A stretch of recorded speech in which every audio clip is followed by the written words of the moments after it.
Donc le 21 mars dernier, la Guadeloupe apprenait une bien triste nouvelle, à savoir le décès de l'ex-maire du Gosier, Cédric Cornet, qui a donc été retrouvé à son domicile. On a une heure approximative, aux alentours des 18h30, il aurait donc été retrouvé en état de rigidité cadavérique. Lors de la présentation effectivement de la procureure sur la première conférence qu'il y a eu à l'issue effectivement du début de l'enquête, elle nous a précisé que donc une autopsie devait être réalisée donc le vendredi 22 mars, ce qui a été fait. Les conclusions de celle-ci amenaient à une mort donc par asphyxie. Ce qui effectivement a surpris tout le monde. Visiblement, même les enquêteurs ont été surpris par cette nouvelle. En tout cas, la procureure a reconnu avoir fait une maladresse donc sur le fait d'avoir dit que l'affaire a été classée, puisque les conclusions ne sont pour l'heure qu'orales et les retranscriptions écrites ont été finalisées d'ailleurs pour l'autopsie uniquement aujourd'hui. Vous l'avez d'ailleurs en votre possession. La famille donc vous a sollicité pour des examens, enfin, puisque l'affaire pour elle n'est pas terminée, vous a demandé donc de pouvoir effectuer des examens complémentaires. Avant d'en venir à cette partie, j'aimerais bien qu'on reprenne la chronologie. Donc, Maître Brion, est-ce qu'on peut avoir le déroulement donc de cette journée du 21 mars 2024 Que s'est-il passé pour Cédric Cornet? Pour nous, avocats, la journée criminelle commence lorsqu'on découvre le corps. Vous savez, lorsqu'on découvre le corps dans un domicile et qu'il n'y a pas d'explication à la mort de la personne qu'on découvre, c'est une scène criminelle. Ça commence à 18h. Moi, je suis sur place à 18h, avant Madame le procureur, en présence de sa femme, qui a appelé le chauffeur. Je suis avec le directeur de cabinet et moi, je viens voir Monsieur Cornet parce qu'on m'a indiqué qu'il a fait un malaise cardiaque. Alors, moi, je m'attends, en arrivant chez Monsieur Cornet, parce que nous avons rendez-vous quelques heures plus tôt pour discuter d'affaires en cours, je m'attends à le sermonner en lui disant « Calme-toi un petit peu, tu vas trop vite, tu vois, tu fais un malaise cardiaque. » Et pas du tout, j'arrive sur place, on me dit qu'il est décédé. À partir de ce moment-là, nous n'avons pas d'informations. Les informations que nous allons avoir, c'est 10, 15 minutes plus tard, et ces informations, eh bien, elles nous sidèrent.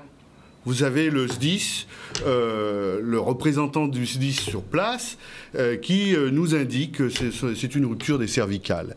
C'est-à-dire que... C'est le SDIS qui fait état de la rupture des cervicales. C'est le service des pompiers et le directeur du SDIS qui fait le lien avec un groupe WhatsApp qu'ils ont créé. Et sur ce groupe WhatsApp, ils y mettent des informations. Et sur ce groupe WhatsApp se trouve M. Chalus, qui est président du conseil régional, qui prend cette information et qui la met sur le groupe WhatsApp du conseil régional. Et comme ça, à 18h40, l'ensemble de la population est au courant que M. Cornet est décédé, mais ses parents ne le sont pas. Parce que dans cette procédure, c'est la police qui prévient les parents, avec un minimum de prudence, parce que je suis sorti à 23h30 du domicile de M. Cornet, je n'ai fait aucune déclaration. Et ce n'était pas pour moi, à l'heure où on en parle à 23h30, une mort accidentelle, parce qu'il n'y avait aucun élément qui pouvait laisser dire que c'était une mort accidentelle. Il n'y avait pas de rapport d'autopsie. J'ai lu que Madame le procureur, avec qui j'ai d'excellentes relations professionnelles... En contact avec vous ? Tout à fait. Nous avons d'excellentes relations, mais nous avons deux métiers différents. Moi, je suis pour la manifestation de la vérité à titre privé. Je ne représente pas l'État et je ne représente pas le ministère de la Justice. Et à partir du moment où j'ai une famille, j'ai un client dont un proche a été retrouvé sans vie, dans des conditions difficiles. Monsieur Cornet, on me l'a reproché, Monsieur Cornet était nu, avec les pieds recroquevillés. Je suis désolé, moi qui fais de la... Vous pouvez nous décrire le positionnement exact? Alors, je n'ai pas les photos aujourd'hui, je n'ai que le rapport des personnes qui sont arrivées sur place, à savoir le chauffeur du maire, une personne dont je ne citerai pas le nom, qui fait partie du conseil municipal, et la femme de Monsieur Cornet. Et ces trois personnes, unanimement, m'indiquent la position au sol nu de M. Cornet, complètement pétrifié, avec la bouche mi-ouverte. On a une scène de crime, on a une situation d'une mort suspecte. Alors je vais vous dire, ni vous, ni moi n'étions à 13h, entre 13h et 17h, au domicile de M. Cornet. Alors, ni vous, seul pendant 13h, entre 13h ni vous, ni moi ne pouvons affirmer à 100% qu'il n'y a pas eu d'intervention d'un tiers. Et le rapport d'expertise, d'autopsie que l'on m'a confié tardivement aujourd'hui à 16h20, que j'ai communiqué immédiatement à mes confrères, parce que nous sommes un collectif d'avocats que je préside, que j'ai transmis ce rapport d'autopsie tardivement à mes confrères.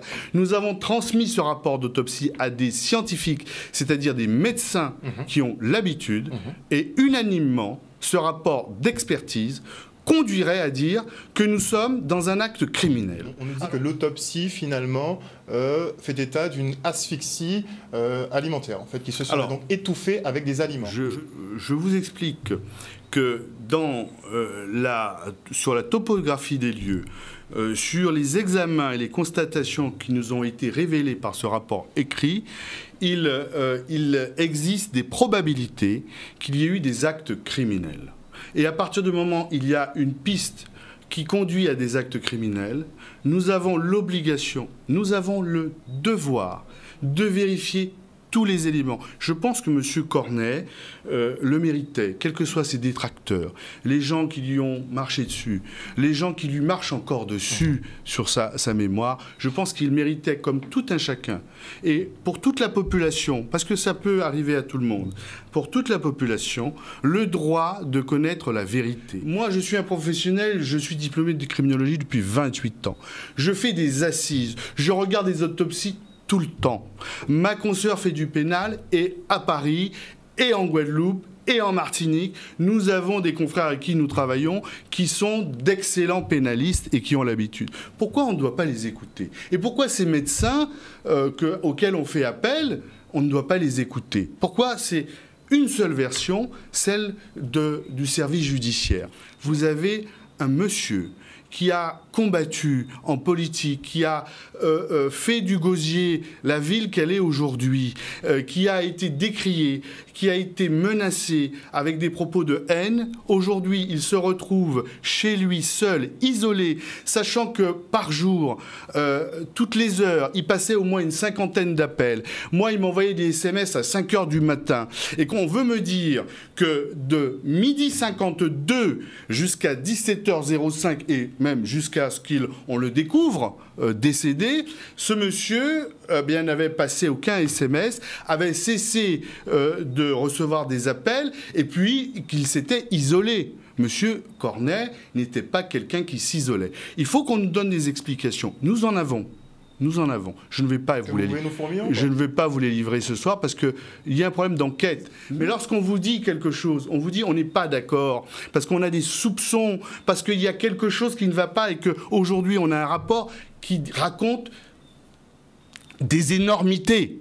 Voilà. Quelles énormités? Dites-nous exactement sur quel point. Je ne peux pas vous le dire parce que ce dossier va être transmis à des scientifiques, à d'autres médecins, et je vais demander une contre-expertise. Vous remettez cette partie-là en cause, sur l'étouffement? Je remets en cause l'intervention d'un tiers. Ah, c'est sûr. Ok. Sur l'intervention donc du Qui tiers. peut vous me dire qu'il n'y a pas d'intervention de tiers? Il y a une échymose. Parce que la maison était fermée, donc apparemment il était enfermé. Mais alors, quelqu'un aurait pu l'enfermer de l'extérieur? Alors demandez au service judiciaire, est-ce qu'ils ont effectué un contrôle des serrures, un contrôle des accès? J'étais présent, je suis resté à l'écart, j'ai observé pendant toute la durée. Moi, je suis resté 5 heures debout à observer. Il n'y a eu aucune constatation des contrôles d'accès à la maison de Dampierre de M. Cornet. Vous savez, il y a une porte principale et au-dessus, vous avez des ouvertures ferraillées où des personnes peuvent s'introduire. Il n'y a eu aucune constatation sur les contrôles d'accès, c'est-à-dire les accès à la maison. Par ailleurs, on vous dit que c'était fermé de l'intérieur. Est-ce que la serrure a été saisie? Vous savez, même la nourriture que M. Cornet était en train de manger, nous savons quel restaurant l'a livré, parce que nous avons fait notre enquête, était intacte.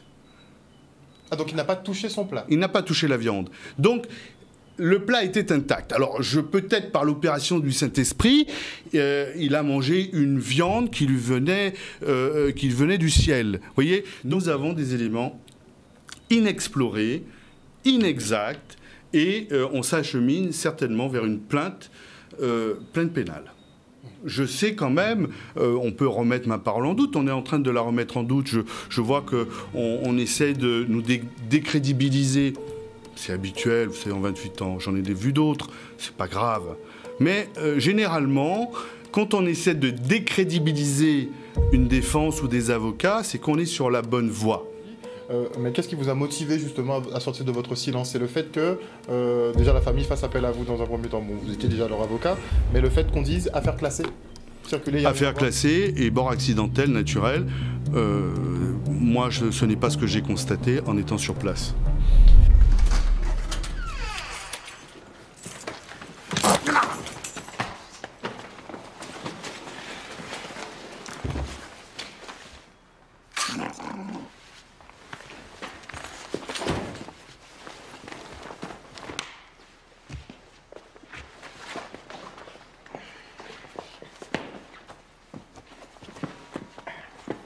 Ready?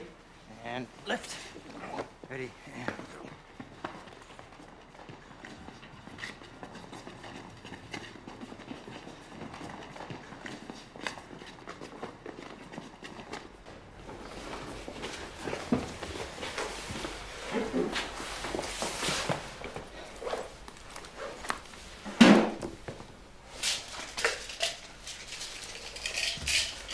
Wipe.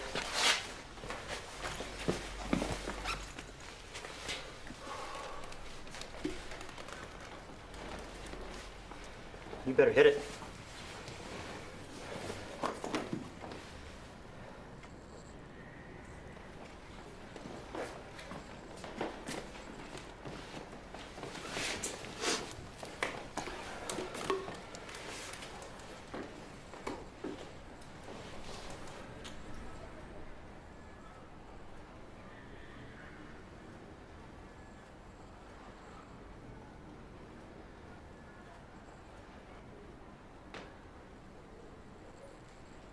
We're good.